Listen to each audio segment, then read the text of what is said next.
This week, the Council of Europe held a European Committee of Social Rights conference in Lithuania. Now, the aim of this was to address the implementation of the European Social Charter.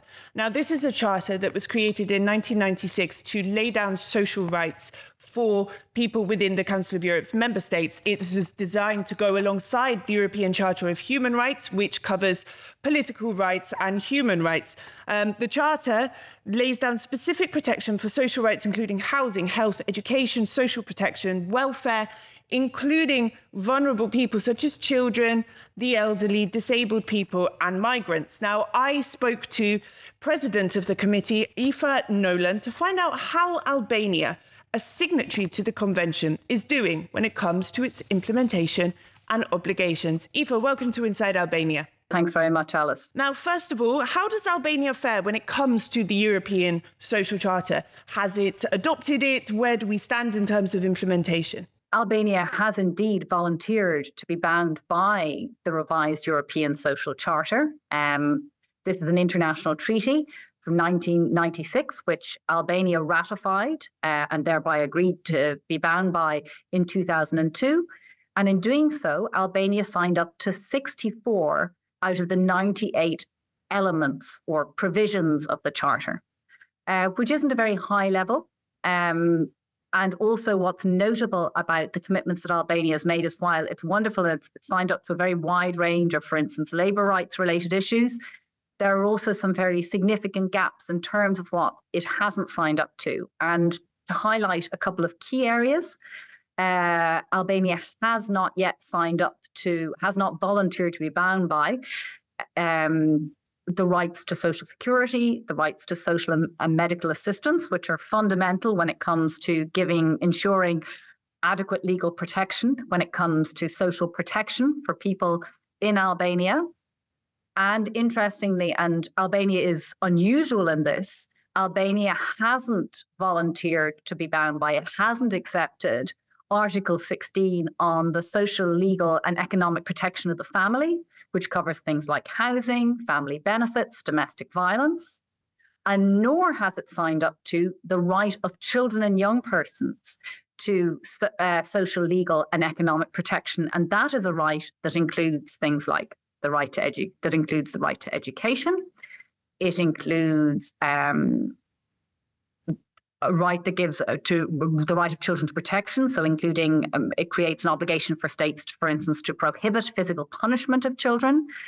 And it includes a whole range of rights that support children in their day-to-day life through service provision and, support for families, the kind of things that governments want to be doing when they think about children and young people, but for which, for some reason, Albania has not yet signed up to when it comes to the Charter itself, even though we know that Albania is working very hard in these areas at the domestic level. Okay, so there are a number of challenges, as you've mentioned there. Now, is there ongoing dialogue with Albania regarding this? I mean, what are they hesitating over? Have you sort of encouraged them to pick up the pace a little bit? So there have been previous engagements with Albania around the question of adopting more provisions, more elements of the Charter. It's because those conversations were quite long ago now, in the 2000s. Some of that information is now out of date, so I'm hesitant to get too involved in talking about what the reasons were then, because of course they may not be the reasons now. Very positively, Albania has sent us in a report providing detail on the Charter provisions it hasn't volunteered to be bound by, which means that over the next year, we have a really good basis to have a dialogue with Albania about how they can move forward their commitments and the rights that they are bound by in terms of the Charter. So while there's been a long gap, we now have a really excellent springboard from which to push forward this conversation about how Albania can improve its record in terms of what it's agreed to be bound by, but also how my committee can support and provide assistance to Albania in taking on additional commitments and, of course, giving effect to them on the ground. Because ultimately, it's not about a tick box of signing up to international treaty provisions. That doesn't help anyone, really. What's important is about taking those provisions that you have signed up to and making them real in practice for the people living in Albania.